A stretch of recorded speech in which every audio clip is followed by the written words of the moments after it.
Hello. It is Tuesday, September 24th, 2019, and this is the Pat McAfee Show. Monday night football fallout. The Redskins stink. Or do they? Case Keenum and the boys put up a little bit of fight there at the end, just not enough to bring it back in this nation's capital last night. How'd Joe Tessitore and Booker McFarland do? Not bad, I didn't think. I enjoy when Joe Tessitore is talking, but the internet was abuzz, a bit negative towards them. They don't deserve it, I don't think. We'll talk about, is it Dwayne Haskins' time with the samurai headband on that national TV with a couple earrings, covering his mouth every time he talks, refusing to hang out near Case Keenum, which is what you're supposed to do, try to learn as a rookie quarterback? Who knows? That and much, much more. 1-833-622-3331. Join the conversation. Can't wait to take your calls, your thoughts, your opinions, and all that stuff. Let's have the greatest Tuesday in the history of Tuesdays. Evan Foxy, play some Chase Ross. It's the perfect occasion for a little vacation from the heart of the nation. Out of your medication, 2 hours of magic. Let's give it a go. Ladies and gents, it's the Pat McAfee Show. It's the Pat McAfee Show.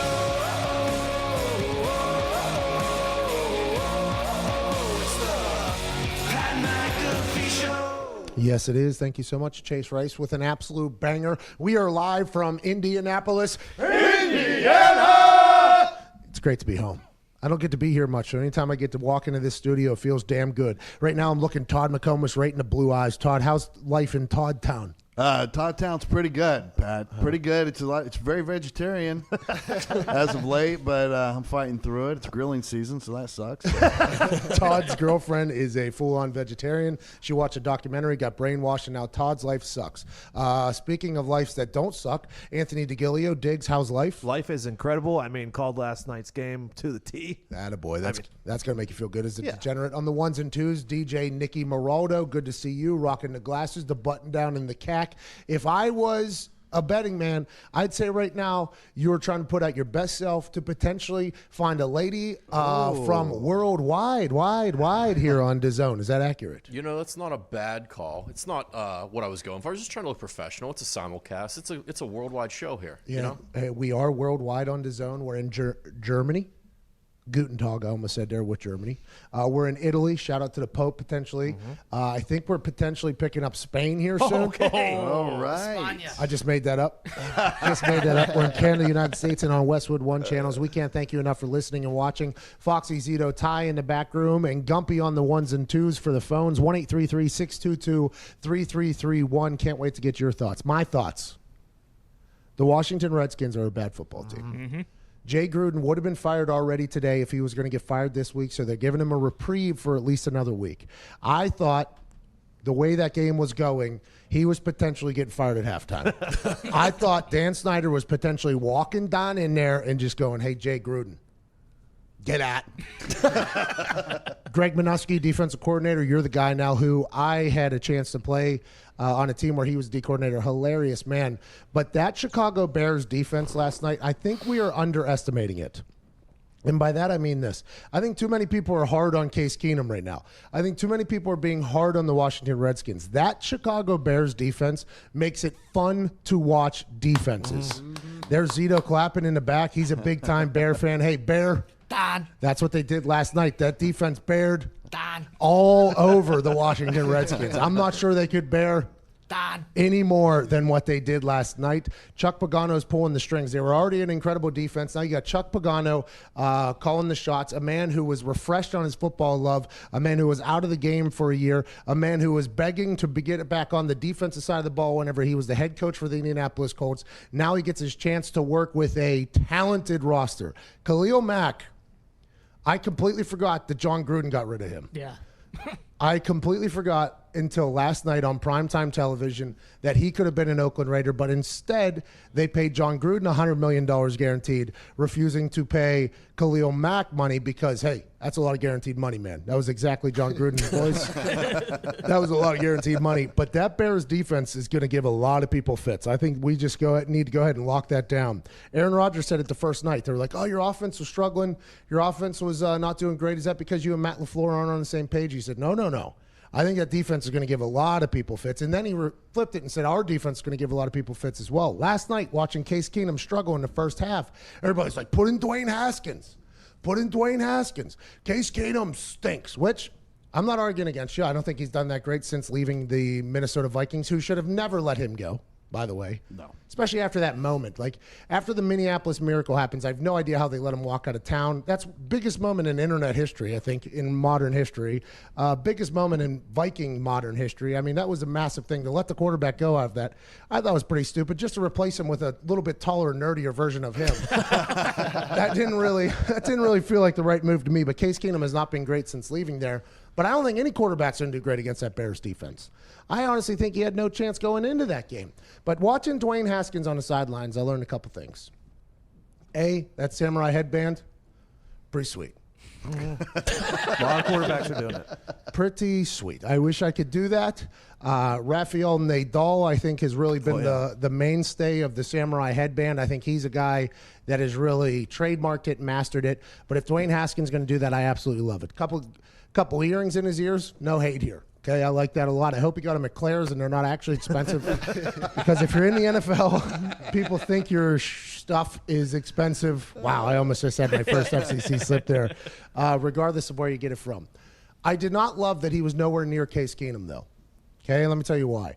Dwayne Haskins is currently being benched because he's supposed to be learning how to become a pro. I think a lot of whispers around is he doesn't fully know how to be a pro yet, doesn't know how to study, doesn't know how to take care of his body, doesn't know how to do this, doesn't know how to do that. He's always been successful, I assume, with just natural talent and natural ability, much like a lot of quarterbacks, by the way. Not Dwayne Haskins' fault, this is a lot.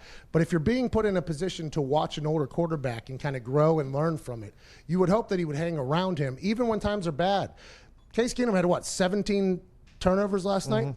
And they were still almost in that game late. Watching a veteran quarterback kind of handle that type of controversy throughout the evening is something you can learn from, whether it's something you take away from what he's doing bad or whether you take away something from him doing good, like his ability to maintain his cool and get the team back into a two-score game there in the fourth quarter, something you could probably learn from. Instead, Dwayne was off on the sideline all by himself over there, covering his mouth, talking about God knows what, smiling, laughing a little bit when your team's down 28. Not great optics, but you have no idea what he's talking about. Somebody could have said something funny. That's not his fault. I hate when people judge that. But I did not like that he was not around Case Keenum. Case Keenum's going through the film on his iPad. No, it's not an iPad. Sorry, it's a Microsoft Surface. Yeah, a crappier version.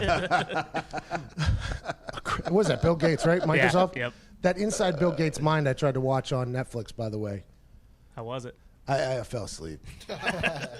I'm sure it's good. I enjoy that. I had no desire. I mean, he was worth $100 billion or something like that. There's a website. It's called Spend Bill Gates' Money. I was playing with it yesterday, actually.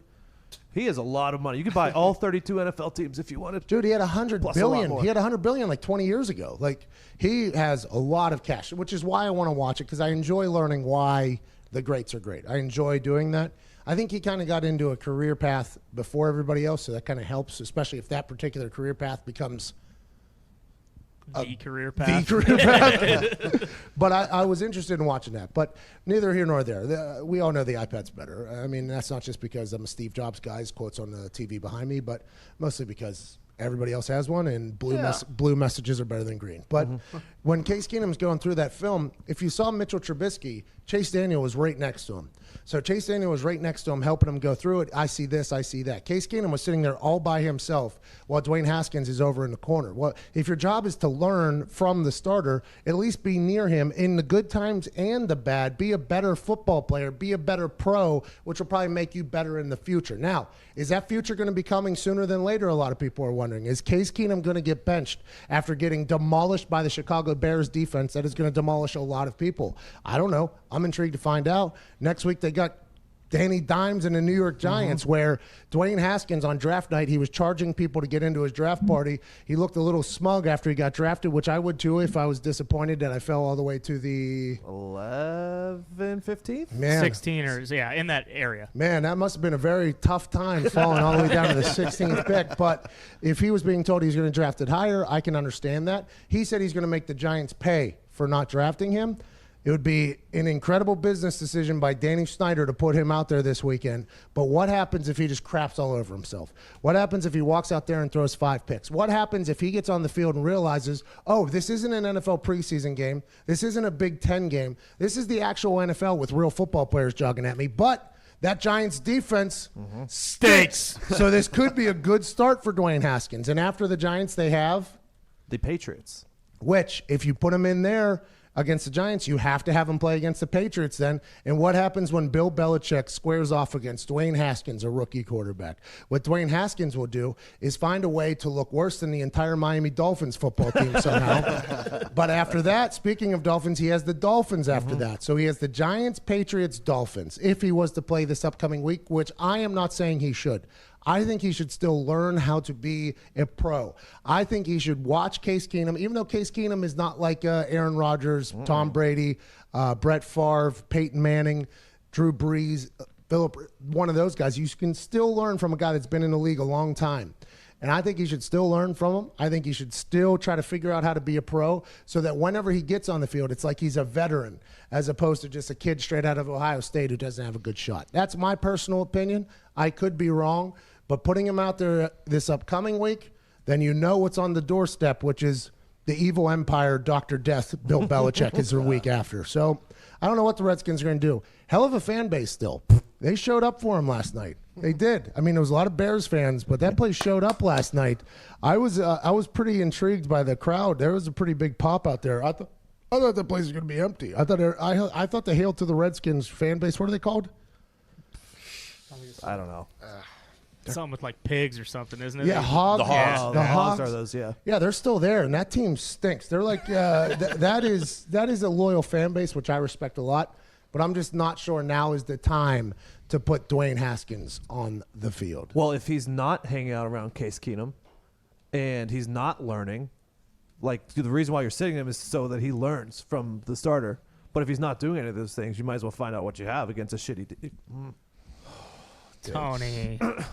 Tone. It's on me. R.I.P. You just can't do that. Can't do it. Diggs, Can't do it. Thank you. if you're watching along at home on the internet, you just heard Diggs be the first member of our team break an FCC or have an FCC violation. We've been how long now? 2 weeks. 2 weeks. 2 weeks and some change. 2 weeks and 2 days. We had no idea what was going to happen when we got on the air. Everybody thought we were going to swear day one. Wasn't us, it was a caller. Literally day one. Yeah. A couple of our phoners have said shoot, but they have an accent, so it sounded like something else.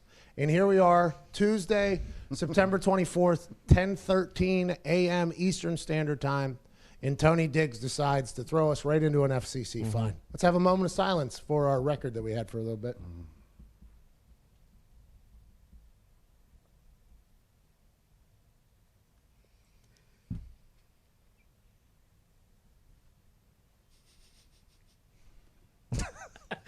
I was wondering who was going to break. It's tough. We're gonna have to start a new chalkboard. It's like the Yeah.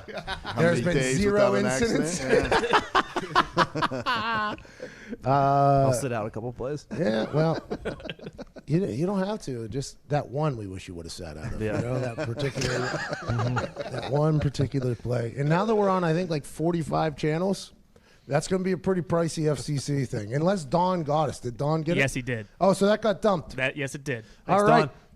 Attaboy, Don. Well, I also learned from legend Bob Cavoyan that they had like 3,000 complaints, but I only got fined 4 times. So Yeah, well, I'm sure we have a lot of complaints as well. We say a lot of things, but there's no reason just to give them ammunition. And we'll grow and we'll get better. We're only 2 weeks into this thing. Speaking of growing and getting better, I thought the brand looked bad last night. Yeah. Not because of missed kicks. Missed kicks are going to happen. That Eddie Pinheiro situation was an interesting one to me. He was kicking a very gentle ball there with his knee. He was coming up a bit dainty after kicks. In warm-ups, he looked bad. He was kind of skipping around. They said he got an MRI. There was no damage done. He had a pinched nerve in his knee. It's the worst injury. I've never heard of this type of thing. Zito promises that he gets them every single day, and he doesn't see how Eddie even was able to walk out on the field. Is that Good accurate? chance Cito's is a blood clot.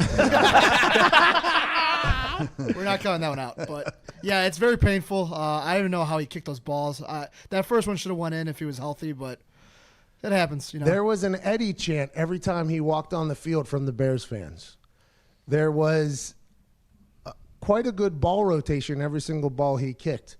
And, I mean, granted, I played 9 games my last season with a dislocated kneecap. And that was tough to watch, man.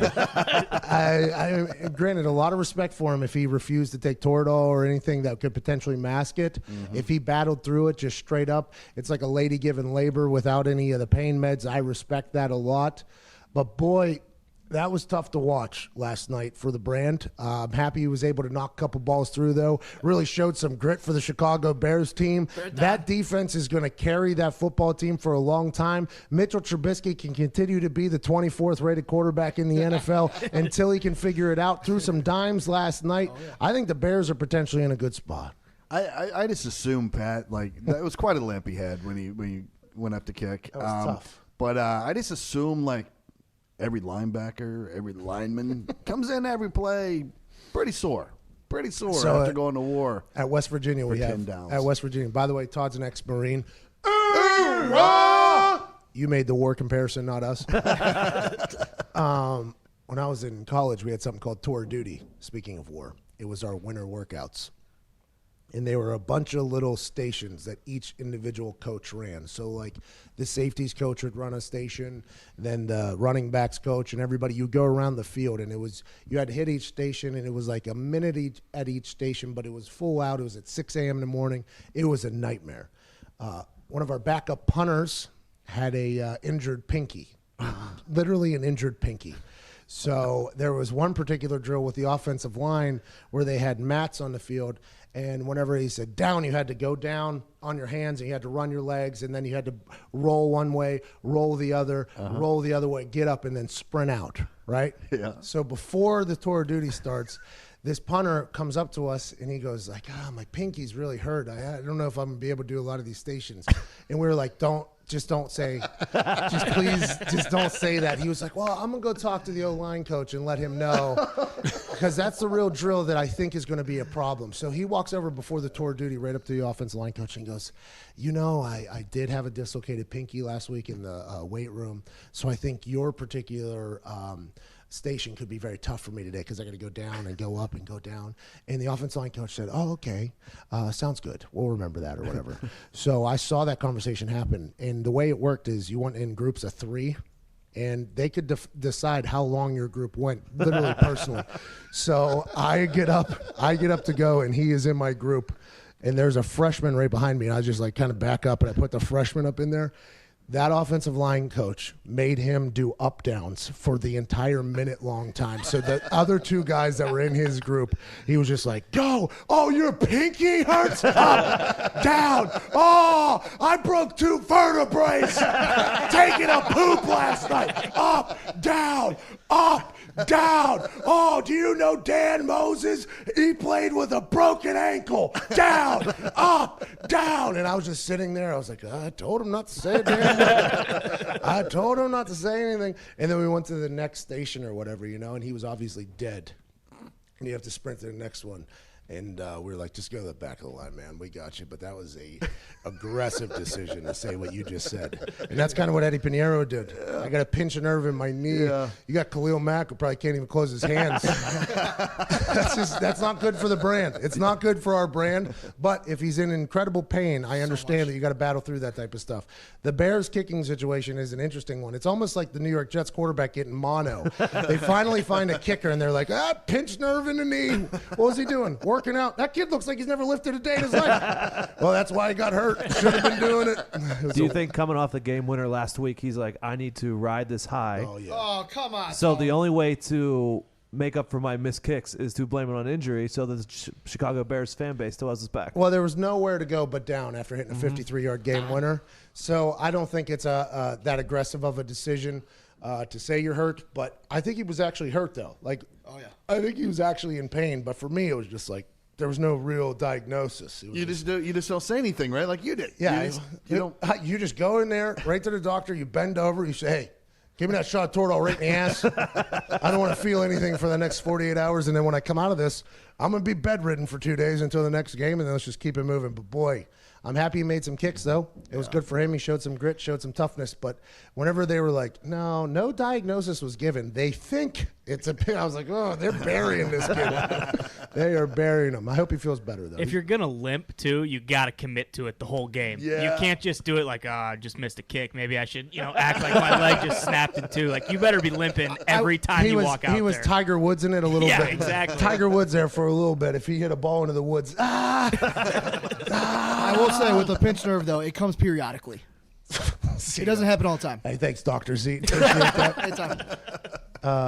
I'm happy he made some kicks, though, and I hope he feels better, obviously. But, man, they did not do him any favors by the way they talked about it. We got to get to a break. We'll get some calls on the other side, 1-833-622-3331. And that game was terrible. Yeah. Come It was on. rough. It was. Sunday Night Football was terrible. Monday Night Football was terrible. But there was zero chance of me changing the channel. There was zero chance. And I think in the fourth quarter there was a little bit of a momentum twist. A little bit of a momentum push for the Redskins there. Every time I say that, I feel terrible, by the way. I feel like in 20 years, they're going to cut back and they're like, listen to these comments. They're just saying it. They got signs, hail to the Redskins. I feel bad every time. It's not me that made the name, though. No. God, I feel terrible. Let's get to a break. Todd has some news about Russia. I do. Anytime we can do international news, I'm a big fan of it because it really makes us a cultured show. Yes. Which is how people describe us. I've been seeing it on the internet. Everybody's like, if you want to listen to a cultured show, listen to the Pat McAfee Show. We got some Russian news on the other side, phone calls, all of that. It's going to be a great Tuesday. You're listening to the Pat McAfee Show. Let's get the hell out of here.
How much time we have?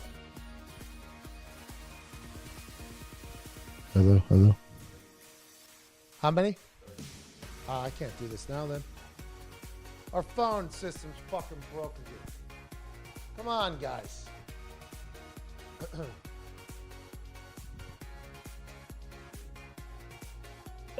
Jason, can you hear me?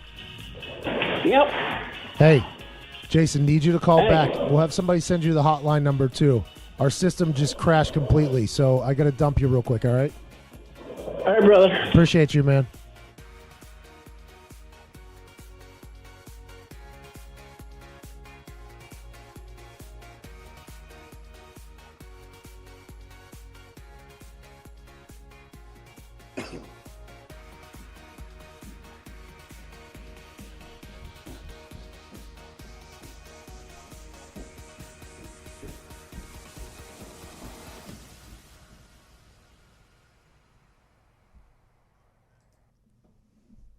Oh, there's no. That was the end of the song. Oh, I thought we were building up for something. It was a little jazzercise operation there Yep, for a that was little the bit, wasn't it? The end of the song. I thought that we were just. Yeah. That's what I was expecting. I thought there was This something. is where we really go.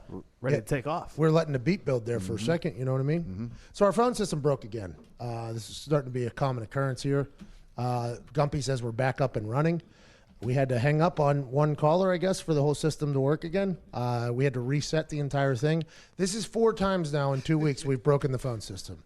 Last week, Friday, we had 952 calls in 2 hours. It's a popular show. And the reason why is because you people listening at home or listening around the world are the greatest human.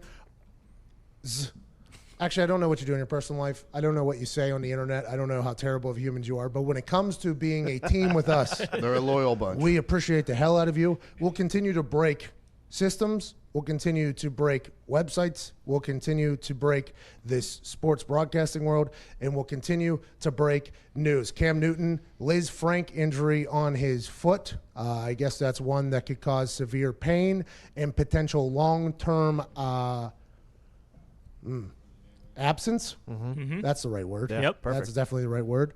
I thought Liz Frank was something you automatically do surgery on. What they're saying is either Doctors eat all day. is that doctors eat? They don't do surgery on Liz Frank, Zito? Is I that don't what- think so. I thought it was. I was almost certain that Liz Frank was a surgery thing. I guess not. That's what the Carolina Panthers are saying. They're trying to delay surgery as much as possible. But if Kyle Allen continues to have success, is this the end of the Cam Newton era in the Carolina Panthers uniform? And if it is, will anybody else sign Cam Newton? I'm going to go with a heavy no. I don't know if anybody else would sign Cam Newton. I honestly don't know. I think he's kind of looked at as this enigma in the NFL, as this mysterious character who's really good at football. He can make anything happen if he wants to, but this year, I don't think he loves football anymore. It appears as if what I used to love about Cam Newton is when he came onto a field, he was skipping, he was happy, it was a show, here we go. This year, there's been a lot of negativity. Now, granted, that can revolve around not playing well. That could also revolve around being hurt, so I might be completely wrong. And you know what? That sounds like an aggressive saying that nobody would sign Cam Newton. I think somebody would sign Cam Newton in a heartbeat. That was a dumb comment by me just a few moments ago. But it does feel as if this is potentially an end of an era in the Carolina Panthers, one that ended up with them at the Super Bowl.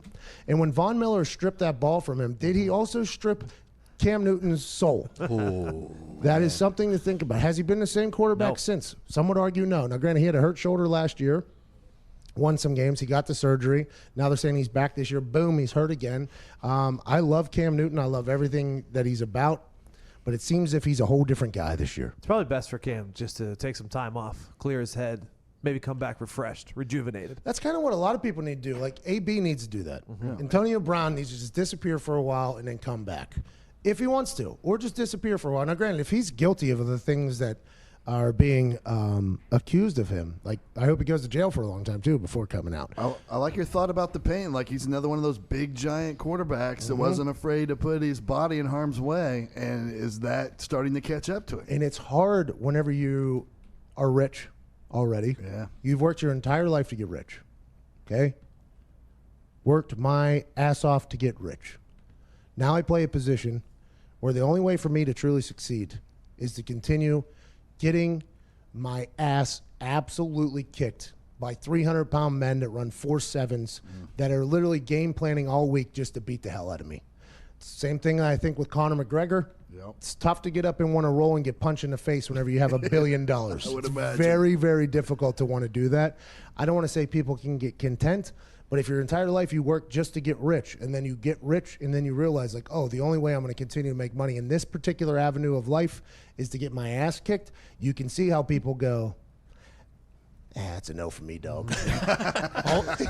Also, I think after that car accident he had, he might have had like a kind of a realization, like, oh, there's stuff that's more important to football. Like, I almost died, so. Hey, that truck. It's true. I don't know how he survived that. And that was the only time I really thought another human was potentially a superhuman. Like that Superman thing he did for a long time, I was like, okay, all right, I like it because of what he does on the football field. That truck, he should have been dead. Yeah. That should have been a dead man walking right there.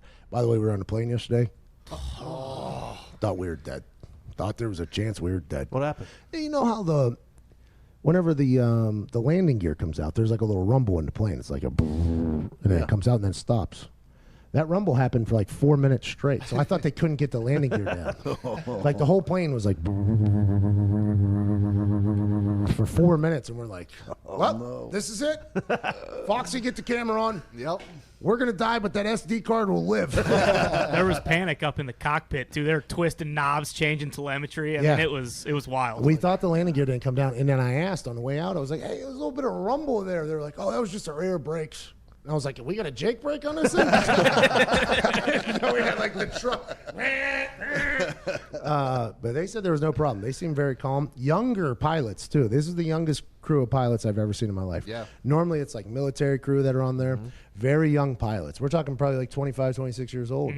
And I think that might have set us in the thought of any little thing that potentially happens, let's go ahead and blame these young kids. But man, I thought they handled it well. Smoothest landing I've ever been a part of in my life. Without a doubt. It was awesome, but there were some moments of panic there. I'm very happy I didn't take any vitamins before getting on that plane. Because people talk about that vitamin trip where you turns the wrong way. It's never happened to me, but I think at that moment it would have happened to me. I was sitting on that plane feeling the ground. I was like, normally this vibration is done by... Oh, no, it's going to be a Post Malone wheels. Don't come down. I thought we were in trouble, dude. I thought we were in trouble. Let's get to the phone, shall we? Are these going to work, Gumpy? They're jammed up again now that they're all full. I mean, unmute your mic, pal. His mic's not working. What's happening in this It's place? great to be back in Indianapolis. Before we get to the phones, can you tell us about Russia? Sure. Well, they might be banned again from the Olympics over doping allegations. I guess they've been given 3 weeks to explain inconsistencies in the data that their anti-doping agency has gathered. So we're back to Icarus, your favorite documentary. So whenever I was going through some sort of something, I was at home. I was bedridden for a certain amount of time. It's when I got into House of Cards, which there's no chance I would be in House of Cards if it wasn't for me literally not being allowed to leave my bed. The same type of thing happened with this Icarus operation. I was scrolling through Netflix, and all I saw was Vladimir Putin's face. And I was like, well, definitely going to watch that. That guy's worth like $800 billion. He is dictator for like the last 100 years, it feels like, for Russia. I don't think the guy will ever die, and I don't think he's ever aged either, by the way. He looks the same way he's looked for 45 years. So I don't know what it is, but something. So I clicked on it. I was like, let me watch this. And for the first hour, this damn filmmaker's trying to tell a story about him trying to become a biker. It's like, nobody cares about your cyclist, bub. What is the Vladimir Putin picture on the damn cover of the documentary? So you stick it out for an hour, you finally get to the good stuff, where this doctor, Gregory, what was his name, Ty? Rodchenkov. Gregory Rodchenkov basically is this mad scientist that has worked for Russia for a long time and basically has found a way to trick the Olympic testing program. They even go so far as breaking into where they hold the urine for the Olympic athletes, stealing those and putting in new urine, or putting in different varieties of steroids and testosterones that get out of your body before the test. It was really a science for Putin and this doctor. And this documentary was released, and I saw it, I think the first day it was on there. And as soon as I got done watching that, I came in and told the boys, I was like, hey, I think there's some real serious allegations coming out of this Icarus documentary. I mean, they're basically saying that Putin is cooking the books for the Olympics. This is going to be a big deal. And then like 2 weeks went by, nothing happened. 3 weeks went by, nothing happened, and then all of a sudden it was like, bang! bang, sanction. The Russians are now the Olympic athletes from Russia. They're OAR. I say oh, you say ah. I say revolutionary, say ah. That's what they were. They were OAR in the Olympics, and it was all from this Icarus documentary. And then they were like, you know what? Next Olympics, we'll get it fixed. This Dr. Gregory guy has had to go into hiding because Putin's henchmen are going to kill the guy. And they're like, oh, we got it all fixed. Turns out what he did, he just replaced that guy with another scientist. He was like, you remember what Gregory was doing? We need to do the same damn thing, but you're not making any movie. You're not making any movies. They can't help themselves. They can't. No. By the way, they were pretty dominant in the Olympics there for a while, which makes the Miracle on Ice even more impressive. Oh, yeah. We had a bunch of kids playing out there against them, and they had a bunch of steroided out freaks playing hockey. Jeez. Remember their Trained women from birth. Yeah, their women's swim team used to look like the Colts offensive line. You're like, that doesn't look natural. Their shoulders were wide. How many laps are they swimming? Hey, that Russian lady's got a broad shoulder. I mean, is that a mustache? What the hell is going on? Does she have chewing tobacco stuffed in the front of her bikini? By the way, I don't think Putin cared at all. Like, I think he hated it, but he got Russia in there because they were Olympic athletes from Russia. Remember, they're just supposed to be independent. Yes. And then, like, 2 days before the Olympics started, you could tell, like, the chairman of the Olympics or whatever was called down to Putin. Get over here. Where are these independent athletes from? They're from Russia, sir. That's what I thought. Same thing's going to happen, man. And this all just adds to the Putin. Oh, yeah. Everybody knows the guy. Yeah, absolutely. Putin was trying to cheat the Olympics. Of course he was. No doy. Let's get to the phones. Let's go to Peyton in Pittsburgh. Peyton, what's up? All right, so I want to know why we even allow ties in the back-to-back World War champion country of the United States of America. Founded on July 4th, 1776, and that we sent humans into space just because we could. And the mere suggestion of allowing a tie is the most ill-advised, short-sighted, unintelligent, thick-headed, half-baked, brainless, moronic idea I've ever heard, especially on the European side. I don't know if it's one of those idiosyncratic ideas they have, but I think if they got rid of ties in soccer over there, maybe, just maybe, they wouldn't need our help in world wars every time they find themselves forced into a procreation idea of copulation of themselves. Peyton. Global show. Peyton, I was with you there. You really had me going. I stood up. I was about to give you a round of applause and everything, and then you just fired down all of Europe. A global show, Peyton. You sounded like that. Who's the little guy? Super conservative guy, Jewish guy who just. Peter Dinklage? Ben Shapiro? Ben Shapiro. You sounded like Ben Shapiro. Peter Dinklage. Peyton, you call back anytime, buddy. I appreciate that. He got right to it, by the way. I like that. That's what you're supposed to do. I like what he did there. Peyton needs to call more often. I don't want to brag or anything, but he's a Twitch guy. Oh. That we've seen 0 results from your Twitch stream. 3 callers. What is it? Twitch.tv / The Pat McAfee Show. And you've been playing recently. Yeah, today I start back again. Today you start back again. So you haven't been playing. Well, I just got back in time yesterday. What do you play? Actually, I'm going to play a little Modern Warfare today. The new Call of Duty. Okay, thank you. I saw a commercial last night for Ghost Recon or something like that. Oh, yeah. I was available to play the beta, but I had to sign a bunch of NDAs. And I said, no, I'll never keep a secret. I'll never keep it. It's good to know. It's good to know. Hey, you can't tell me nothing. You think I'm going to be able to hold it in, sir? That's awesome. What is a beta? It's like a test? Yeah, it's like they get all the bugs at. This video game thing is a wild world. There is, and I quote Zito here, 100 million people in the esports world. Oh, yeah. That watch along on. Is Twitch still a thing, or Ninja buried them?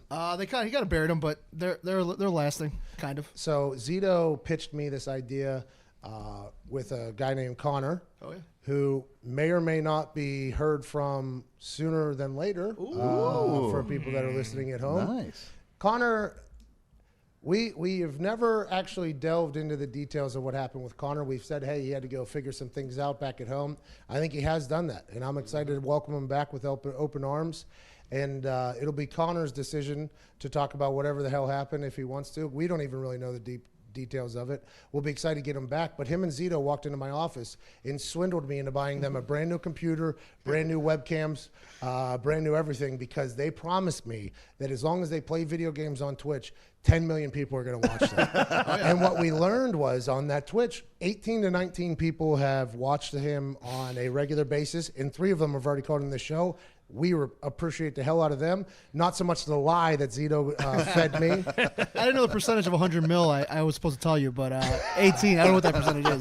We got it, though. Not a lot. Let's go to John in New Jersey. John, what's going on in the Windfest there? What's going on, guys? Well, I'm glad you guys are back. John, we're elated to be back. Now, granted, nothing really works here, but we're excited to be on air, and we're very thankful you called in, John. What do you want to talk about, bub? Pat, I'm a little depressed right now. My fantasy teams, I got 3 of them. They're all 0-3. My Denver Broncos are 0-3. When I'm betting on games because I'm in Jersey, I can legally sports bet. I hit the money line. Boom! I take the under. It goes over. I go over. It goes under. I'm catching bad luck everywhere. I mean, I don't know what to do. Oh, by the way, and I'm a Paisano. Diggsy, this is for you. When you want to curse, my girlfriend told me this. Say flip. Are you flipping crazy? All right, John. Great advice. Don't say flip on the show. You'll get kicked out of here quickly. Okay. I like John, though. I'd rather him swear than say I flip. would. I'd rather you swear than say flip. I honestly would. Agreed. For the integrity of the show. So I appreciate John's emotion there. But that's why sports gambling can potentially really bite you in the ass.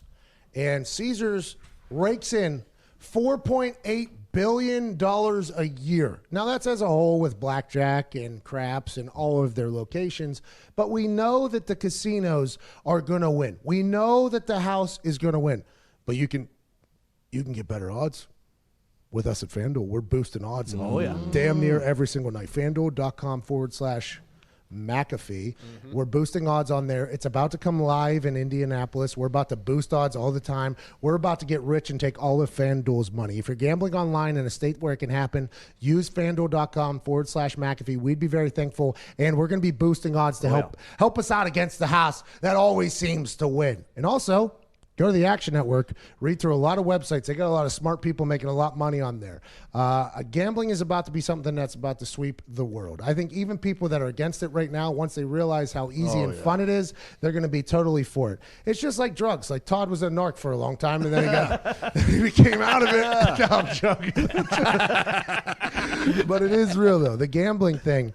I knew nothing about it when I was playing sports. Real talk. Because anytime you walk into a locker room, there's a big ass sign that basically says, "Don't be Pete Rose." Right? That's what it says. Don't be Pete Rose. Don't gamble.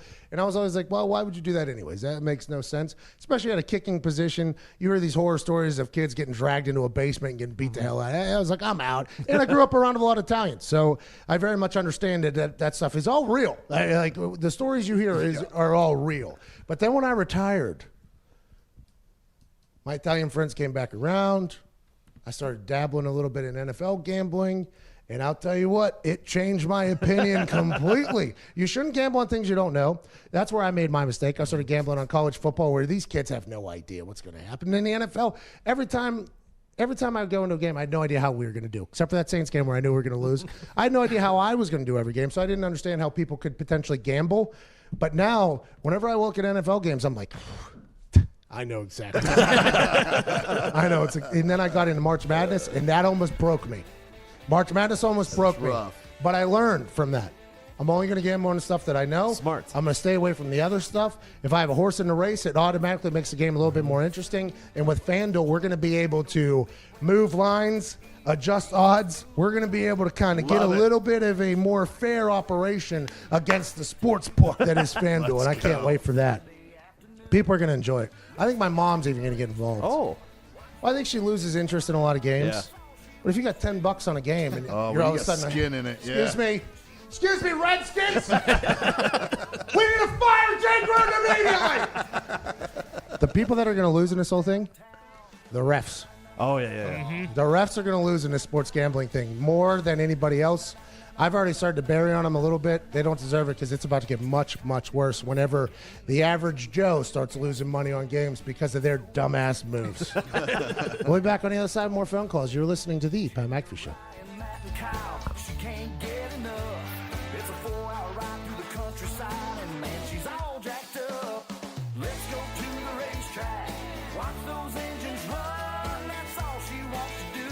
It's her way of having fun. She loves the noise and loves the boys going round and round. Let's go to the racetrack, 'cause she don't like downtown.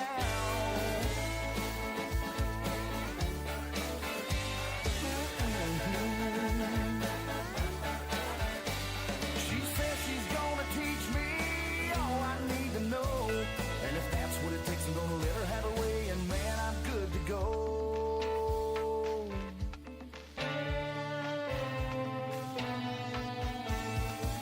Let's go to the racetrack.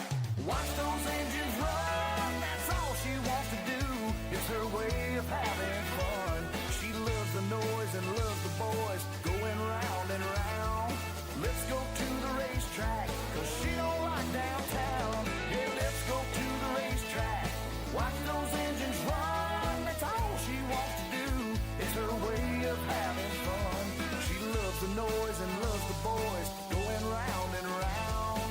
Let's go to the racetrack, 'cause she don't like downtown. Let's go to the racetrack, 'cause she don't like downtown. Na na na na na na na na na na na na na. Na na na na na na na na na na na na.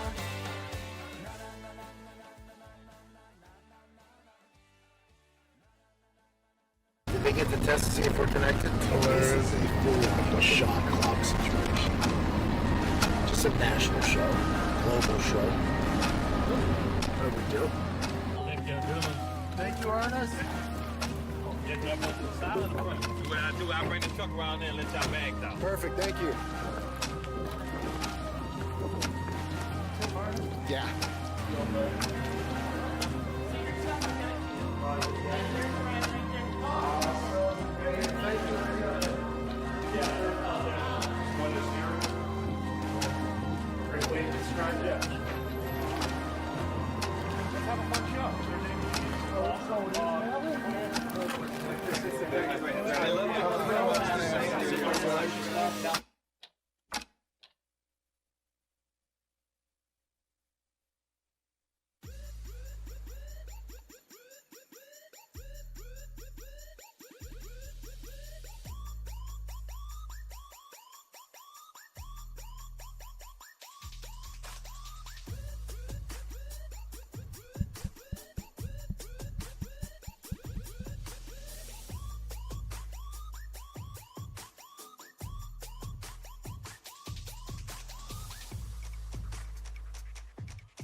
Hello and welcome back to the Pat McAfee Show.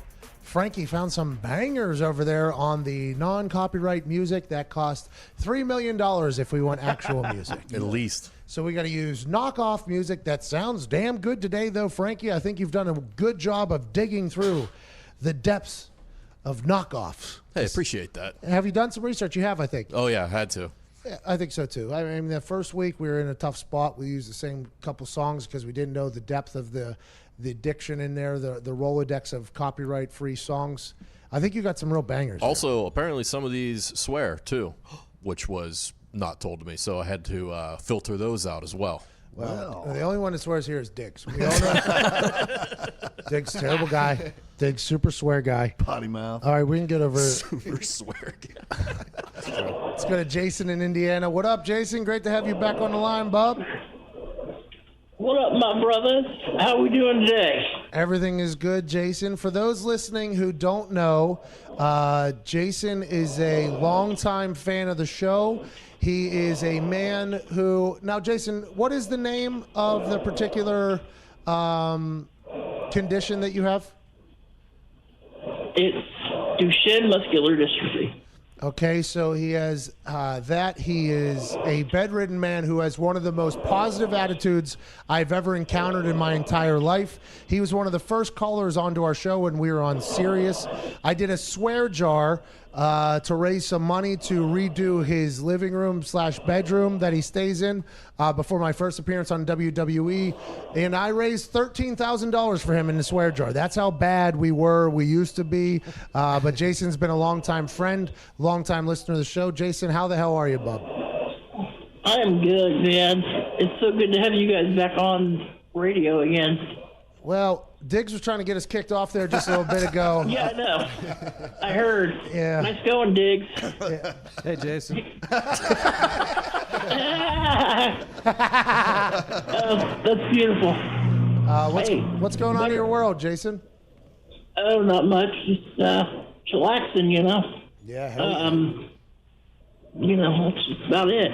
That's great. Well, we're so thankful you still listen. That this is your first call now on the new show. Are you still a Cubs fan? Yeah. You want to talk a little bit about anything else?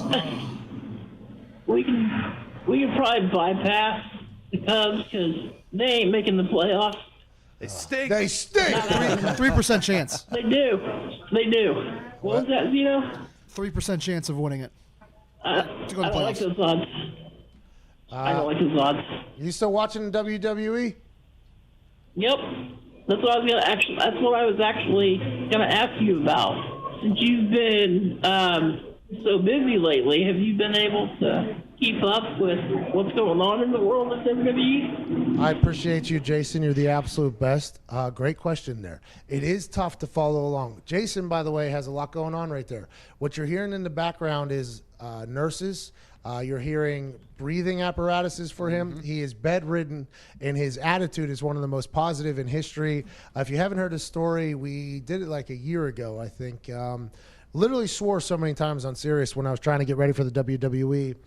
We did a swear jar for his house to redo it because he's a big-time Cubs fan, big-time Fireman fan. At Hoosier Firebuff is his name on Twitter. I haven't been able to keep up with WWE, to be honest, because Monday Night Football is on. I'll switch over to Monday Night Raw. I'll try to keep up with it. I see old Baron Corbin's the king right now, good friend of mine. I actually have a conversation, I think, with Mr. H today. I'm supposed to have a conversation with Mr. H today. I want to do more, man. You know, I want to do more with WWE. I think I'm supposed to be in the WWE. I mean, you watched that thing at the stadium the other day. That was basically just a promo in front of 60,000 people. I've been getting in shape, too. We'll see how it all works out. Yeah. Should be fun. Hour 2 on the other side of the break. We're so thankful you listen. You've been listening to the Pat McAfee Show.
Let's get ready to rumble.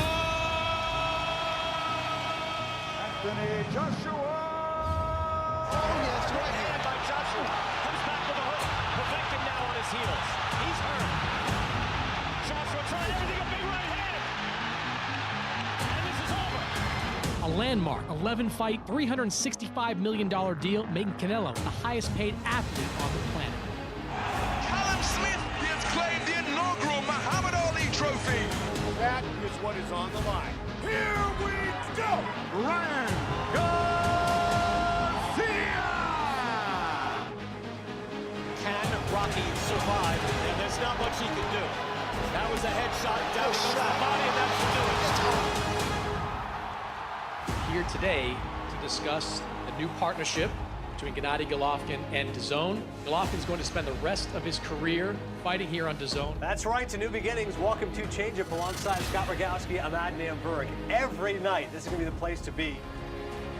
I always wanted to know, like, as a boxer, how is it when you step into the ring, your name and career and everything you work for is on the line? The fighting pride of all Ireland, KT Taylor. All the suits, all the shoes, all this pretty glitz and glamour, at the end of the day, it don't mean nothing. We got to step in that ring. You see the size difference. Jacobs is the taller man, but there is just thudding power from Canelo Alvarez. Canelo Alvarez, just an outstanding performance in a title defense.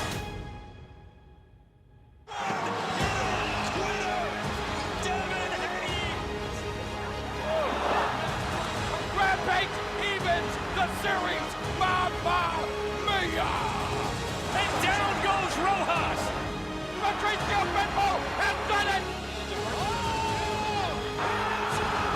That's an elbow that's come in there, you know.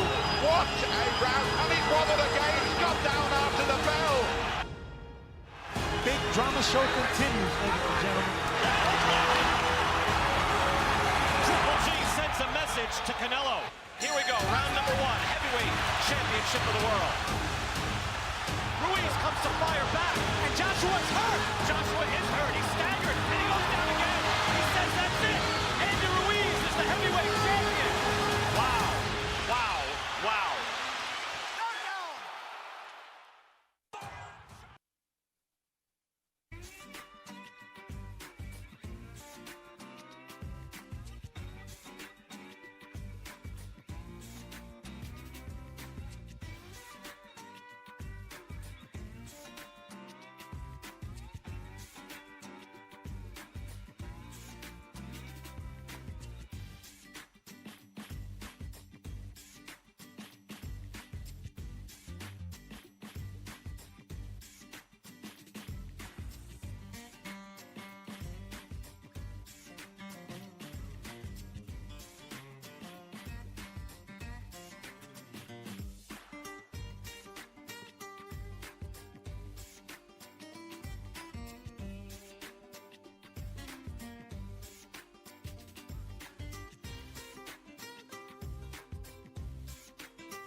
It's the perfect occasion for a middle vacation from the heart of the nation. Not your medication, 2 hours of magic. Let's give it a go.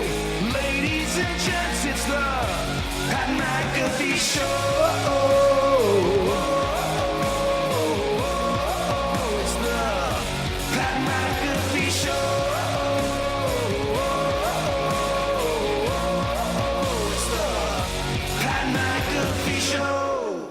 Yes, it is, Chase Rice. I appreciate your incredible voice and your good looks. I believe he had a birthday a couple weeks ago. Happy birthday to him.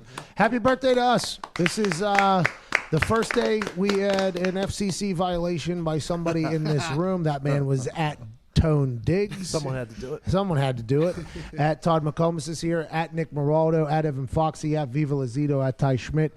And at Bubba Gumpino on the ones and twos back there for the phones representing all of Canada.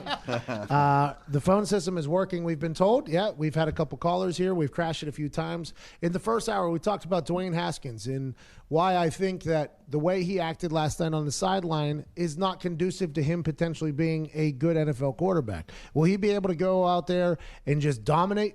Maybe. I might be wrong completely. But I didn't like the fact that he wasn't hanging around Case Keenum. The reason why he's not the starter currently after being a first-round draft pick is because you're supposed to learn from the person that is ahead of you. You've been afforded an opportunity to not just get thrown into the deep end and sink and die and drown. Instead, you're supposed to be learning from an older player, even though Case Keenum is not Brett Favre. He is not Peyton Manning. He's not Tom Brady, Drew Brees. He's not up there. He's still a guy who's won some games in the NFL. And even if it's some bad stuff that you can learn from him, what not to do, I did not love that he was not around him. Will he get in the game this week against the Giants? That'd be great for Dan Snyder. It'd be good for business. But they got the Patriots the next week after that. What's he going to do? Continue to play him or throw Case Keenum out there just to get killed by the Patriots? Maybe you learn a lot playing the Patriots. Maybe you get a nice, easy game against the Giants defense, and then you're like, well, this is actually what the NFL is really like. So don't get too ahead of yourself. And then you got the Dolphins next week. It's like, oh, okay, we'll build them back up again. Wow, there's a lot of teams that stink in the NFL this year. Yeah. It seems like this is because the NFL has been a league that has been made off of parody. Any Given Sunday is the word that not only on a movie title that have one of the greatest speeches of all time, but also like an actual thing. In the year we were 2-14, I think we had 9 games that were decided by a score or less. So it could have been 11-5 that year, technically, with a terrible football team just not being able to win close games at the end. But this year it seems like, man, it's been some blowouts. It's been some quitting, and it's all led by that team down there in Rick Ross's hometown, the 305 Bubba Gumpino's Dolphins. Are you guys getting worried that other teams stink so bad you guys might not get the first-round draft pick or the first pick of the draft, and you're going to suffer through this misery and suck fest the whole time for nothing? The way Rosen's slinging it, we might win a couple games. That's right, baby.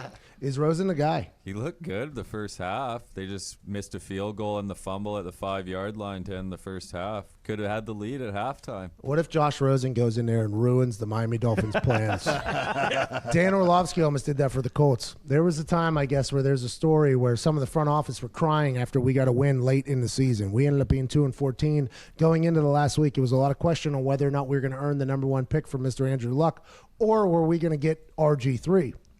Or were we going to get 7 first-round draft picks from the Redskins? That's something. Now that hindsight, now that Luck's retired, that might have been the move. Maybe if Orlovsky could win us another game, the Colts are set up. Nobody blames Orlovsky for the way the Colts were. Why isn't Orlovsky getting enough blame? Huh? Interesting. I'll bring that up to him. But there was, I guess, some front office who potentially leaked a tear or two whenever we got a win, and the potential to get Andrew Luck was maybe out the window. And the front office member that I'm talking about is somebody who was pretty high up in the food chain that had to really be told, hey, get it together. These guys have been miserable for 14 weeks. At least go into the locker room with a little bit of a happiness there. These guys can't see you crying because they finally got some happiness this season. And that story is one that is a legendary one, but it's a real one. If you're an organization trying to tank for somebody. Now, granted, I don't know if Tua is the right guy to tank for. I have no idea. Last year, I thought Alabama could beat an NFL team because of how good Tua was. Then I watched him in that national championship game, and I was like, wait a minute. Is Tua the guy still? Then you see him this year. He's like 14 of 15 for 750 yards with 6 touchdowns. It's like, maybe he is the guy. I have no idea. I don't know if Tua is the answer. I have no idea. But I like the thought that all these teams are sucking as bad as they can to potentially get up there in the draft.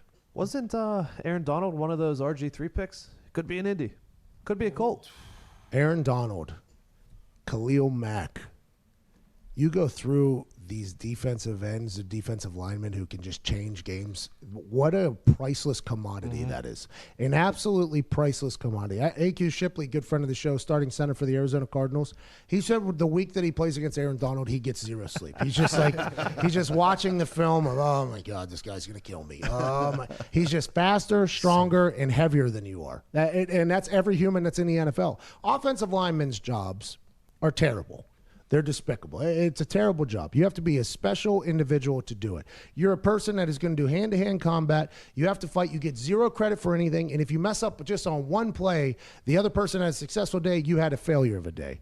Now imagine you have to line up against Aaron Donald for 60 straight snaps. Wow. And if he beats you one time, it's a great day for him. If he beats you 3 times, it's a all-pro day for him. And if he beats you 5 times, that's a normal day for him. It's like you got no chance.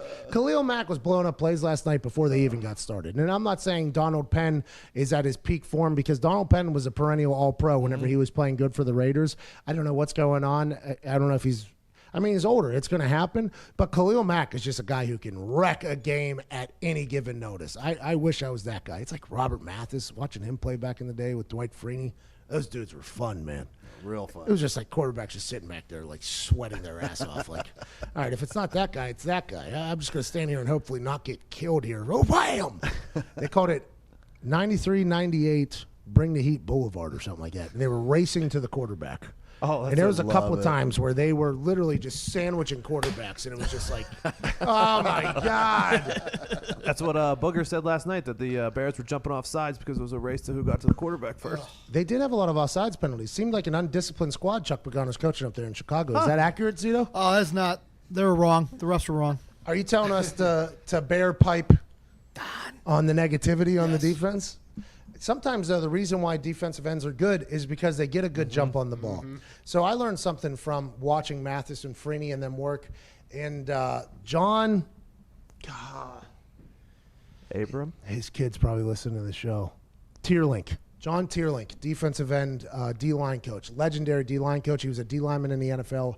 He basically created rushmen, is what they're called. Rushmen. Robert Mathis is now teaching it at his academy, Gridiron. It's something. They train defensive ends and rushmen, basically. And I watched him work with Freeney and all these young guys. The things that defensive ends are watching before the ball is snapped is fascinating.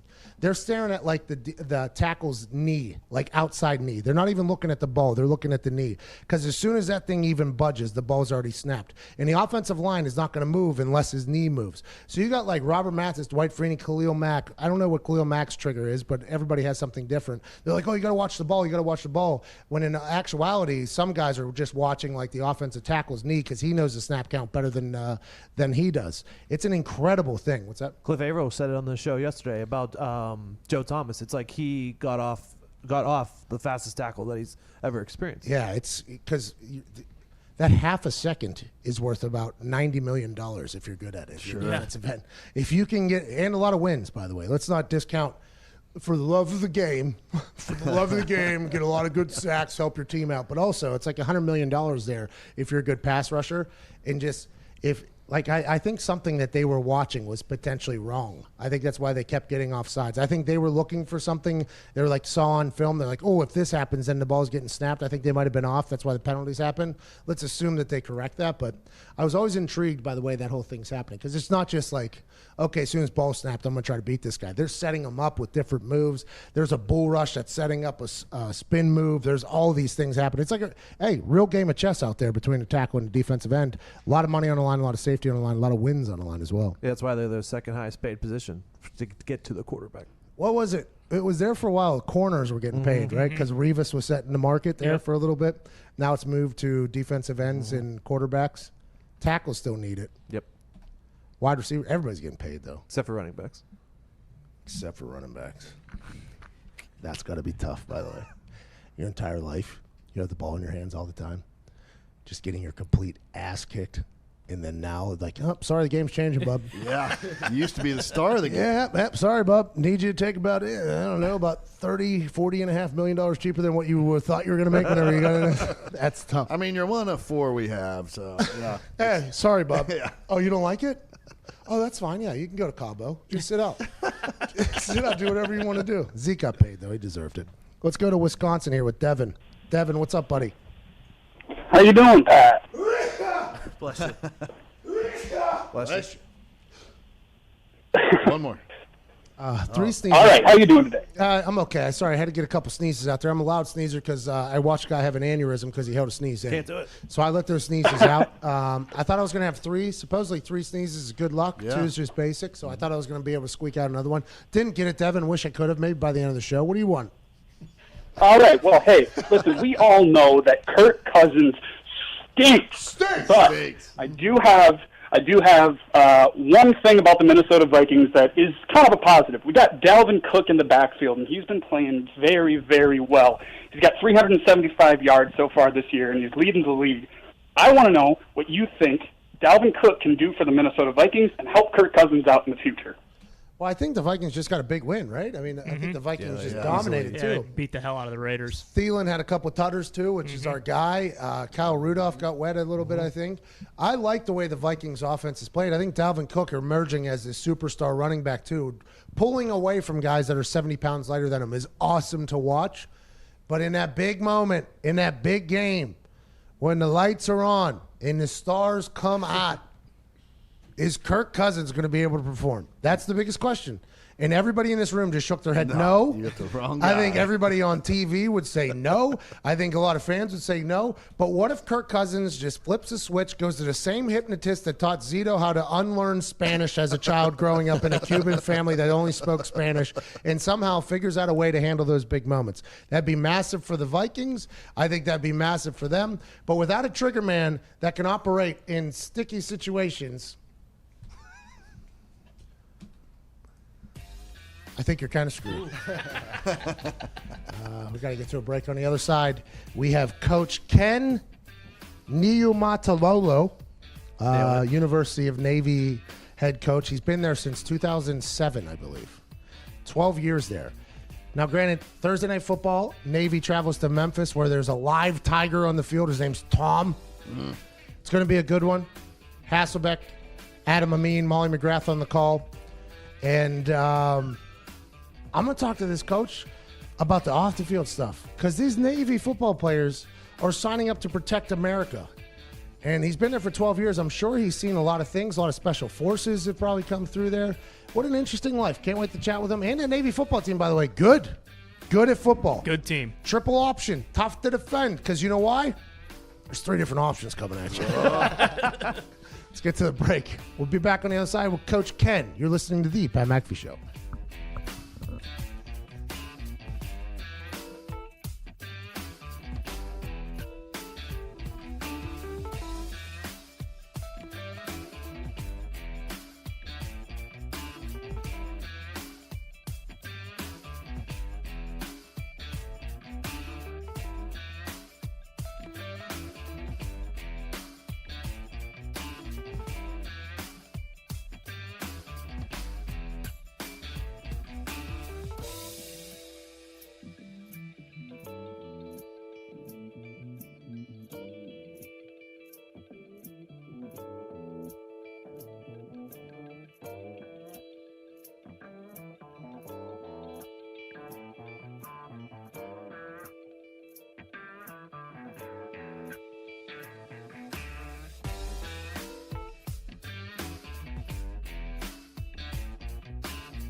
Hello and welcome back to the Pat McAfee Show. It is Tuesday, September 24th, 2019, and we are joined by a man who coaches a team who is number one in the best conference of college football. A man who coaches the Navy Midshipmen, which will be on Thursday Night Football on ESPN this week as they travel to Memphis, Tennessee, to take on the Memphis Tigers. Ladies and gentlemen, Coach Ken Niumata-Lolo. Niumata-Lolo. Here we go. Coach, how are you? That was pretty good. Sounds like you're from the islands, man. That was pretty good. Hey, I'll throw a shock every once in a while if I need to. I'm gonna let you know that right now. I go to Hawaii. I've been there literally 4 times in the last year. I absolutely love the place. It's like a spiritual cleansing every time I go. I feel like a better man. Speaking of better men than me, you get to coach an entire roster full of young men who decided that they're going to serve our country as well as play college football. What does it take to be a football player for the Navy Midshipmen in your eyes over your decade and such of coaching there? That's a great question. I think the thing that sticks out to me is just you have to be a selfless person. I mean, just obviously when you come out of high school, everybody has aspirations of going to the league, and I think when they think about this place and they think about what you have to do in serving our country, it's got to be something bigger than yourself, and you got to think not just about yourself. And you know, human nature, we all think about ourselves, and it doesn't make you a bad person if you're worried about what's in it for you. But I just see a ton of selfless kids. They're great kids to coach. You know, I see some of the things that other people are dealing with, and we have our own different type of issues here. And you know, are we getting enough help in chemistry and things like that? But they're great kids. They're great kids to coach. Yeah, it's fun to watch your team, too. The triple option has become one that has become the Navy standard. And most of the times, those types of offenses are boring to watch. But your team, it can be an electric one, an explosive one, and have had a lot of success with it. What makes the triple option tick for the Navy Midshipmen, in particular this year? Well, it's who we are. It's, you know, kind of been our identity, and you know, it's a sound offense that's been around forever. It's based off numbers, so it's, you know, it's sound. You know, it's not really complicated. You go where people aren't, and just you know, you think of RPO stuff. Really, a lot of the RPO stuff and some of the inception of RPO and spread stuff is based off numbers, number of people in the box. You know, if you have this many people here, you throw it outside, and so a lot of that is option based. But it just gives us a chance. You know, you don't see it every week. You know, we know that we don't have the size that other people do, and so you have to do something different, something that gives us a chance. And the offense has been good to us. Are your players allowed to be big? I heard this rumor from the guy who drives our truck. His name's Mark. He was in the Army, Marines, and the Navy, I believe. He served for like 40-some years. And Wow. Yeah, he's an awesome individual. He's been in every war since, I think, the Vietnam War. He's been in every single war. He's our box truck driver. He'll be in Memphis. And he was really excited about Navy playing on a Thursday night game and getting to cover one. And he said he always found it a little bit unfair because the offensive linemen can't be these obese men because they get checked, their weights get checked. Is that a true story, or is that just kind of folk? Well, you eventually have to lose weight. But you know, while we're playing, you know, we try to get guys as big as you can. But once they're done playing, before they graduate, they got to get down to standard. They got to run a PRT in our physical test. You got to run 1.5 miles in 10:30. And you know, for big guys, that's not always the easiest thing. So they all have to lose weight. You know, we have a lineman that started for us last year, and he finished the season at 310, and when he ran it, I think he was like around 250. You know, so these guys have to lose weight, and so I think at the end, before you graduate, you have to get into physical requirement before you can graduate. Okay, so that's an interesting little tidbit there. Can't wait to talk about that on Thursday night. A lot of people say that not only does the triple option give you guys a chance because not a lot of people see it, but you also don't get as much time studying film in practice and everything like that due to the fact that they are also preparing to protect our country. Is that an accurate statement and an assessment of everything happening at these naval academies and Army and things like that? Well, I think there's definitely some validity to that, just the amount of time that you have. it's always amazing when guys come here, they see the amount, when you get new coaches, and they see that your players aren't always around the football building. You go to other places, guys are always around the building.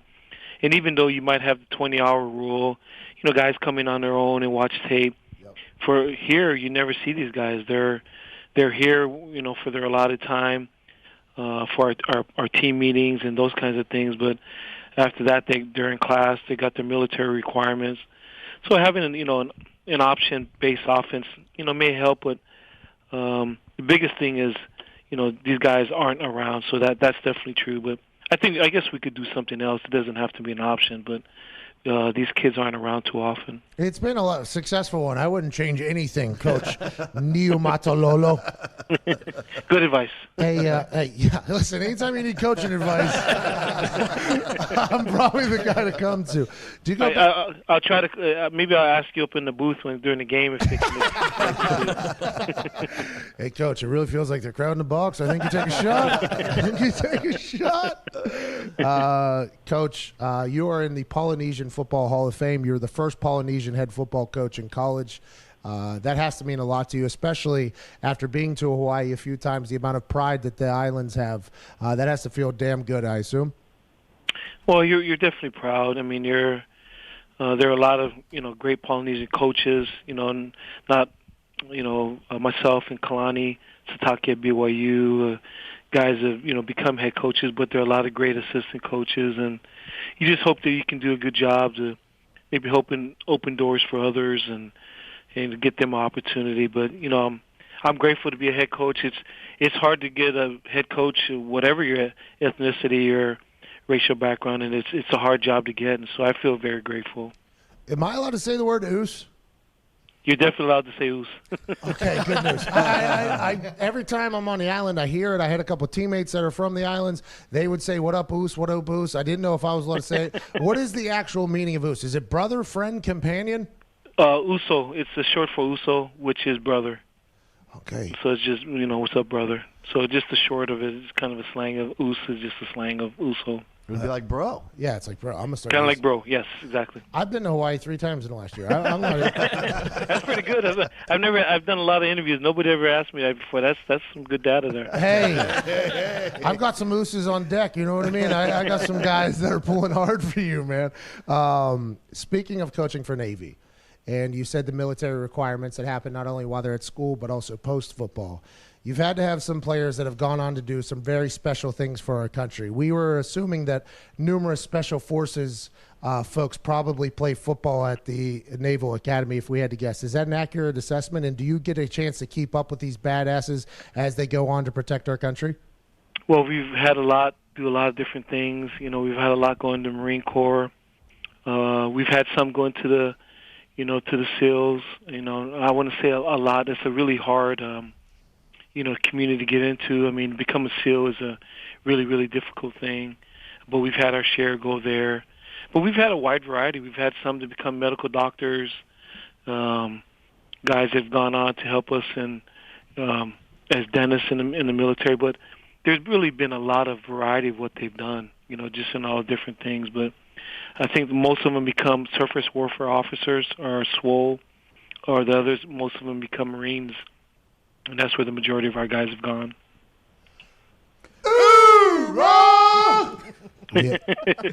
We have a Marine in the building here. So anytime the word gets mentioned, I like a good oorah. Makes me feel tougher. I tell you, the Marines run strong. I mean, those guys, the Marines, that's a strong community. I mean, they stick together. Well, I went on a USO tour, not USO, but a USO tour. That felt good there.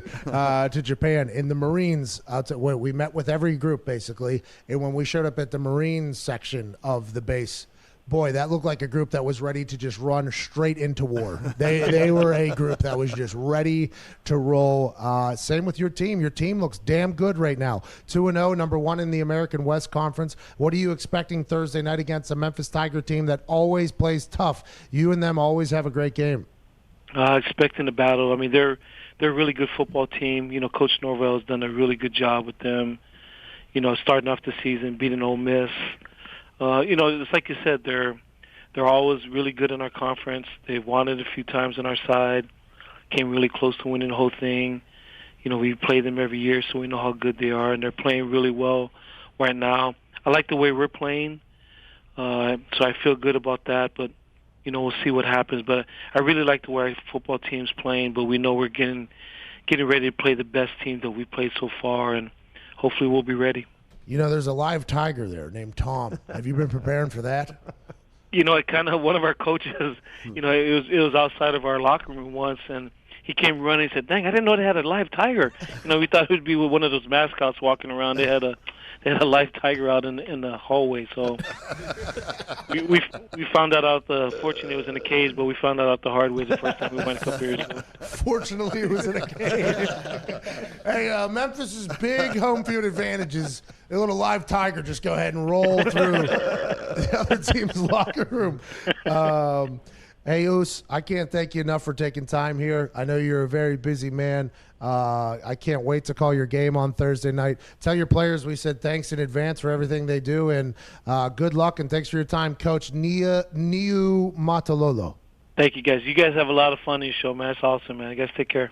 Well, we're going to get kicked off because one of our guys decided to swear just about 20 minutes ago. But we appreciate you, Coach. Have a good one. All right, see you guys. Bye-bye. Good luck, Coach. What a guy, man. By the way, excited that I got the okay to use the word oos. That's a big deal. You know, one time when I was in college, I was one of the only white kids that was hanging around a group, me and my redheaded friend, and we were told we had a street pass to use the that other word, and I refused to do so. Yeah. Probably smart.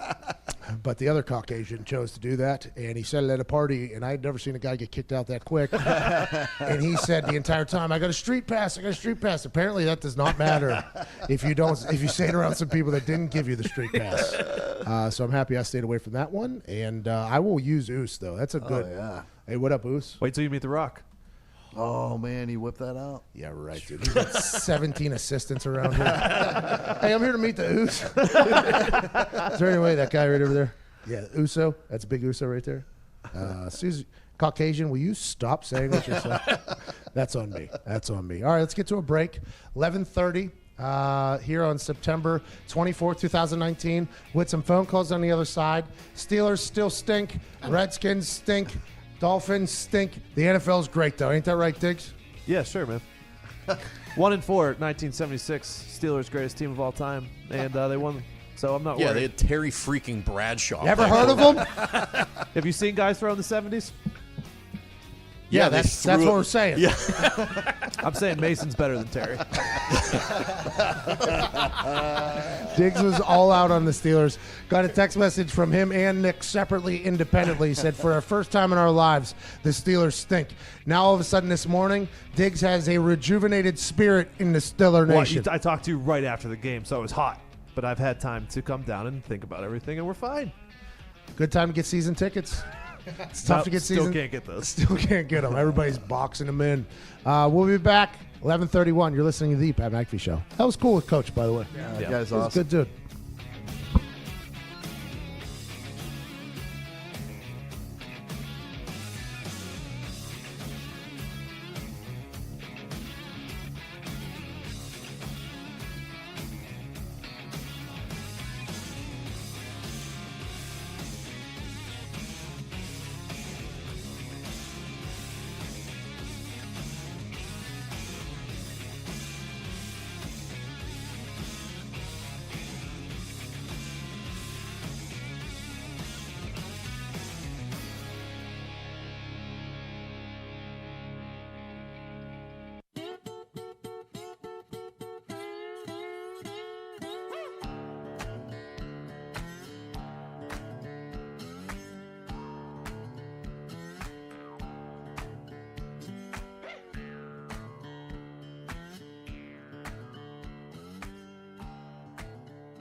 Let's get ready to rumble!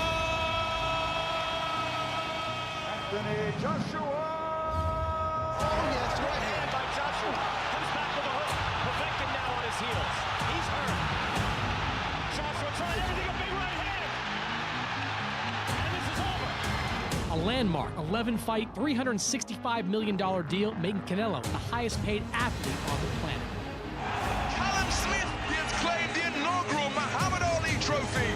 That is what is on the line. Here we go! Ryan Garcia! Can Rocky survive? And there's not much he can do. That was a headshot down the body, and that's the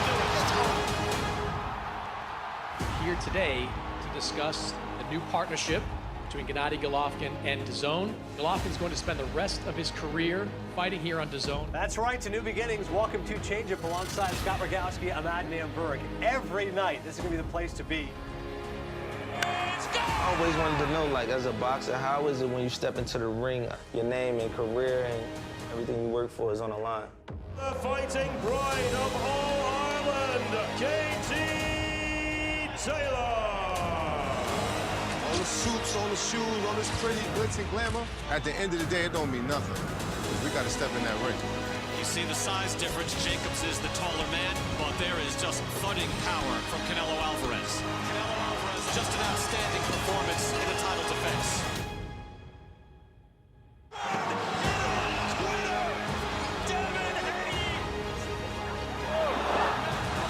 Rampage evens the series.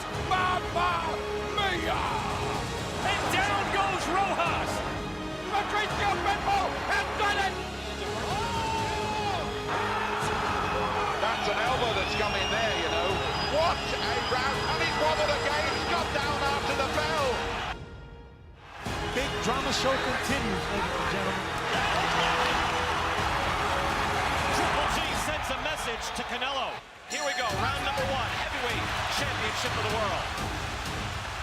Ruiz comes to fire back, and Joshua's hurt. Joshua is hurt, he's staggered, and he goes down again. He says that's it. Andy Ruiz is the heavyweight champion. Wow, wow, wow. DAZN and MLB present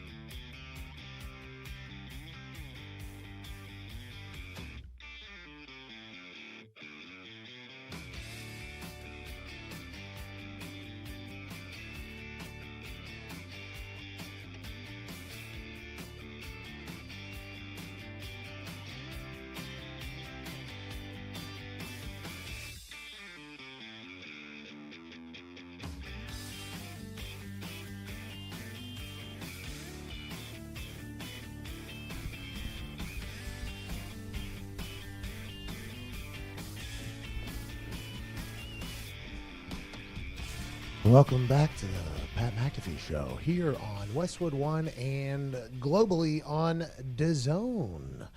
DAZN. Just got off a great conversation with Coach Neo Matalolo. Nailed it. Great guy.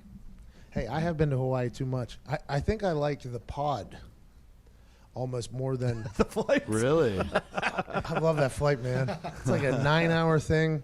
Just hang out. I'm just locked in my own little thoughts there. Nice. The internet kind of works, not really. My lady and I just take a bunch of sleeping pills, and I'm just out. And we wake up in paradise. I'm like, oh, this is incredible. This is the best thing on earth. I love Hawaii, man. Every time I go there. Now, granted, you make a Pro Bowl, you think you're going to Hawaii. Instead, we went to the desert in Arizona. And then the next time I made a Pro Bowl, it was in Orlando. I was like, I'm out. I mean, come on. Were you the first group that they stopped doing Hawaii? Yeah, I think it was like first or second group, of course. Of course. Worked my entire life to get to. I mean, it's an honor. It wasn't, though. I completely understand why guys don't go. It's like Tom Brady sitting out for another Pro Bowl. He's like, yeah, he doesn't want to drive 3 hours into the desert right now to go practice. Go wherever he wants. Yeah, and then the games, They need to make it just a bunch of competitions. They need to make it a bunch of contests, like the 40, everything like that. The bench, bring back the bench for the offensive linemen. Get an eating contest in there. Get the kickers to do a kicking contest. Get the punters to do a punting contest. Have that quarterback challenge that I watched on NFL Network just a couple months ago. Have that happen again for the long ball. You get Josh Allen, Patrick Mahomes in there. You get Tom Brady, Aaron Rodgers throwing maybe on an accuracy challenge. I like the little games that they set up for the quarterbacks. By the way, I would have went to the one in Orlando. I actually said I would go if they would have let me compete in the quarterback little carnival thing they had. And they told me no. And I was like, well, I'm not going. Who makes that decision, the NFL? Yeah, I got an actual letter that said no. And I was like, well, I retire and I'm not coming. We regret to inform you that you are not allowed to participate in the quarterback I think I would do well in that thing, by the way. I think I would do very well in it. Everything is like right in my range. Like the deep ball, I think, is like 40 yards. For me, that's that's my actual flick of the wrist. Like, you know how you watch those Dude Perfect videos? Oh, yeah. And it takes them, I don't know, who knows how many thousands. takes. I mean, I'm not going to judge them. A lot of other people do. People say it takes them 4,000 attempts. But if you throw the ball as far as you can and it lands, then you just put a trash can there. You're like, all right, I'm just got to throw this as hard as I can again. And then it's like science is basically making you hit that. Great way to do it. In that particular quarterback carnival that they do, everything is right in my wheelhouse. Like I was built for it. And I told Conte, the Colts PR guy, I had a dislocated kneecap at the time. I was supposed to get surgery. He was like, are you going to play in the Pro Bowl? Because I had like a $250,000 bonus on the Pro Bowl or not. I was like, I made the Pro Bowl. I should get my bonus. And he was like, well, technically in your contract, it says you have to play in the Pro Bowl. I'm like, am I allowed to do that quarterback challenge? They're like, no. I'm like, no, I'm not doing it. Jim Irsay still paid me, by the way. What a guy. As he should. Good dude. Yeah, as he should, by the way. No, I don't think he should. Because the contract technically said, like, people say billionaires stay billionaires because they're stingy with their money. He could have not paid me. He chose to pay me. Good guy. That's why I think the Detroit Lions just hated Calvin Johnson. Yeah. It's a terrible move. Just pay the guy. It's a black eye on the whole franchise. Oh, yeah, that's the black guy. Shots fired. What? Did you say black guy? Oh, come on. What a spit. Whoa. It's a black Diggs and Fox? eye. Wow. Just like those boxing His promos was we much just worse had. than We mine. get punched in the face. Jeez, All right? I was about to Calm say, you don't have down. a street pass. Calm down. Foxy. Let's have a little pause in between words. Just I'm pay the insulted. man. Yeah, I do agree. Pay the man. Saw his pinky finger point left. Yeah, it was gross. Booker McFarland's got some of those too. Yeah, keep those mitts off the TV, man. You know, like, we don't need to see them. Just sticking them all up in the camera. Like, the analysis is bad enough. Get those ugly mitts off the TV. Too real for you? He always Yeah, gives it is. He always gives a W like West Side because his middle two fingers stick together. Oh my God! I just sat on the volume thing for my earpieces. It just went all the way up, spiked up right there. I think I just lost my hearing. Oh my gosh. Anyways, I think Joe Tess and Boog do a fine job out there. Sure, just keep your mitts off the screen. The internet hates them though. They're mangled. I get so many tweets. Yeah. I get so many tweets because we made quite a run at that Monday Night Football gig from a viral standpoint on the Twitter.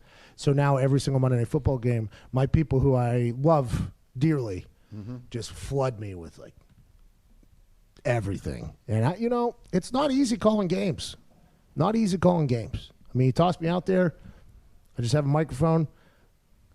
I mean, it's not easy. You got a lot of people watching with a lot of different personalities. A lot of people don't. I mean, a lot of people hate me on those games. I mean, I got some people that very much hate me on those games. I got a guy in Memphis. He's a journalist or something like that. He has a blue check mark. He wasn't a fan of me last week. I'm going to be in his city this week. I'm thinking about showing up at his job, doing his job better than him, and then walking out. I'm thinking about it. You know who's a good sweater? Who's that? Booger McFarland. We watched him on one call-in show.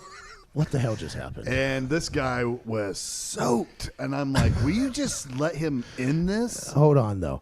Did you see me sweating down in New Orleans? They cut to us on a camera feed, and I'm the only one. I kept my jacket on the whole game because I sat on the sideline for 45 minutes before the game. I was supposed to do a live shot from the sideline. Audio issues, couldn't hear something. There was something going on, so I had to sprint up to the booth. As the game was kicking off, basically, I'm sprinting up to the booth.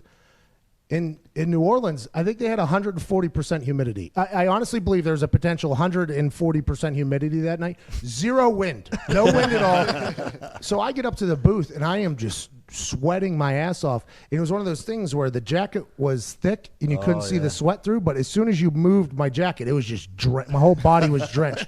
And they were like, all right, we're not going to be on camera. Everybody can take off their jackets. And I was like, I don't know if I should. I mean, I look like a mess out here. It gets hot. I'm hot-blooded. It's hard to call games, though. I would like people to know that. I think Jason Witten has proved that. What was that, Diggs? I had a little tickle in my throat. Oh, is that right? Is that what that was? You gave a little pop there. Let's go to Jimmy in Atlanta. When I think of Atlanta, there's a couple things I think of. What are they, Zito? A lot of snow. Yep. Freezing cold down there. Every club we went to, we were offered an ice pop from every human round. And also, I think of Matt Ryan's time almost being done with down there for the Falcons. We're not calling for him to get fired. We just hope they change the offense up that helps him out a little bit. Jimmy, what do you want to talk about? Absolute honor to be talking to you guys, man. Huge fans. Two quick things I want to get to. First, this for Diggs. Yeah, what's up, man? For Diggs and Todd, what's up with Robo Bets? I was a huge fan. Hey, great question, Jimmy. I'm wondering the same Where's thing. it at? Where's it at? Hey, Jimmy, that's a great question. I've been wondering the same thing for the past couple of weeks. I've been on the road. All of a sudden, I'm trying to listen to the greatest gambling podcast there is. Diggs was just getting into a heater. Todd was just learning how to operate his phone. And then all of a sudden, everybody got so busy. I think that's what happened, I assume. Right, boys? Yeah. I mean, we had an idea for another show. It just never got okayed. What was the show? Good, Better Bets. Oh, yeah, we had a new name. We It were did gonna get rebrand. okayed, didn't we? I think we even... Yeah, that got greenlit. It got greenlit. Oh, what do you know? Yeah, I think Ty was What are you with me. talking about? I'm with the guy all the time. It got Ty- greenlit. It did get We greenlit. said show art and never got a reply, so... Oh, the show art. There's no chance. Already secured the social media handles. Yeah, It's good to go. Yeah, we're good to We're not go. going to start something without okays. We gave the okay, Ty. Got greenlit. Why are we going Good to Ty? to know. Because Ty's literally with... Ty and I are around each other more than me and Sam right now. Ty is with me every single step of the way. Also, Foxy. Me, Foxy, Zito, and Ty are together a lot. A lot. It's almost like when I'm not with them, I'm like, oh, this kind of feels weird at this moment. I'm like, am I missing something right now? I feel like I'm missing I something. feel like Zito's rubbing off on Ty and Foxy because, you know, Zito never shares any information. He's like, oh, yeah, we got a whole box full of those shirts over there. I've got 20 of them in my closet. What we're saying, Jimmy, is Good Better Bets is about to be released here. Well, I excited. I also I'm think excited. it's a Twitch stream situation, too. Whoa. What does that mean? Okay. That was a shot at myself. Whoa. What do you mean? What, are Just- we going to get like 19 people? Yeah. Oh, it does more than zero, man. More than zero. Because you might get on a real heater. By the way, I am on one right now. I am on a heater right now. FanDuel put me on their More Ways to Win show. And I think I was like 8 of 9, which is incredible. They're going to expect that of me now. You know what I mean? They're gonna, and I don't know if that's an accurate thing. Did you but- see the dude who did a 20-team parlay, put in 89 cents, was going to win, what was it, 500,000? And in the fourth quarter, Case Keenum was getting hot. I was like, this kid's about to win $500,000. He should have hedged, I assume, It was hopefully. the only game on the whole. He should have. Your mic Gumpy, doesn't you work, got to pal. turn your mic on, pal. I mean, Doesn't work. what'd you say, Gumpy? It was the. It doesn't work. My mic doesn't work, pal. Anyways, Jimmy. Pat, you're a big jetpack guy, right? Oh. You're a big jetpack guy. The biggest jetpack guy. I got it. You guys have got like a worldwide operation now. Really good entrepreneurs. Like you got DAZN, ESPN, WWE. Westwood. I think you could Westwood one, all that. Like awesome entrepreneur. I think you could hook up with Elon Musk if you wanted to bring an affordable jetpack to the people, bring the people to the skies. Okay, Jimmy, I'm gonna circle back with you on that one. I'm gonna put a pin in it, and I think that's a really good idea. I think we deserve to give the world what they want. What's that guy's name? ShamWow? What's his name? Vince. You and Elon could do it. No, the jetpack guy. It's over in Europe, and he crashed in the guy in France. Yeah, the guy in France. Oh, yeah. What's he his was name? going across the canal. Yeah. Jimmy, thank you, man. Zapato. Zapata or what? ShamWow. Yeah, why was ShamWow? He used it on Thursday. Crushed. I loved it. And it didn't crush, actually. It just got walked over, and I loved it. It crushed on the internet. Great. People saw it. Thank you. I appreciate that. But I want a jetpack bad. I've been looking into a jetpack for like the last 10 years. Nick has been my eyes and ears on the internet for this thing. This guy named Zapata. Frankie Zapata in France, I believe, has created a real-life jetpack that goes like 90 miles an hour. I think it can go... Yeah, the flyboard. It's not so much a jetpack. It's kind of like a hoverboard that you stand on. Yes. Which is even better. And the government over there was like, we don't believe it. You have to do a test. So he does this test where they make him fly over the something channel. It was some famous channel. English channel. The yep. English channel over there. And he was just going to zip right across it. They were like, that's too easy. You have to land in the middle of the channel. Refuel and then take off again. He's like, I don't have to. I have enough fuel to just make it across. They're like, no, you got to refuel in the middle of the channel. So he's like, okay, they put in a little base for him to land on. The base wasn't sturdy. His little jetpack blows the base basically up into the sky. He crashes into the water. Headlines are flyboard crashes in channel, right? Bad PR. The government is very against this. So then Frankie Zapata goes, I'm not landing in the middle of the damn channel next time. Gets on it, flies right over the thing, lands it on the president's building, basically. Love it. It's not true. He didn't do that. He did make it across, though, and you didn't hear about it because they swept it under the rug. Yeah, because nobody wants this guy to succeed. I mean, I want this guy to succeed bad. I've looked into trying to buy it, try to purchase it. I want to talk to the guy.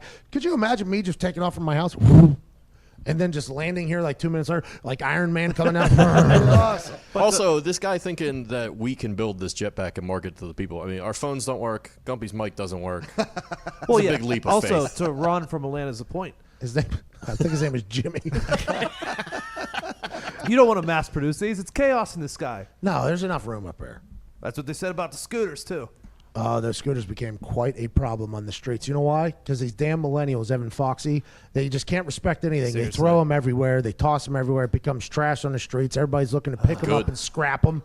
Nick broke his clavicle because of one. I mean, it was a bad news. But anytime you're on a plane and you see another plane, it's like, oh, there's other planes up here. There's so much room up there.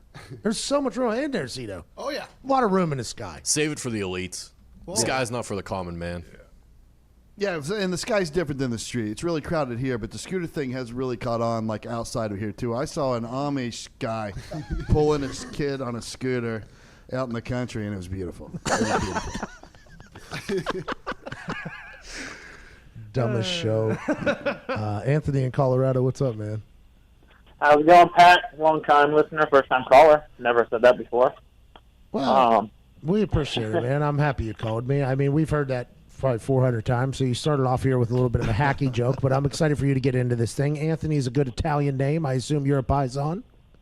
No, I am not, actually. I'm from Michigan, like your man Evan Fox, big Lions fan. Let's go. Is this Tony Gordon? It is. Oh, let's go. Tone Gordon. What up? Hey, Tone Gordon is... I was making the joke.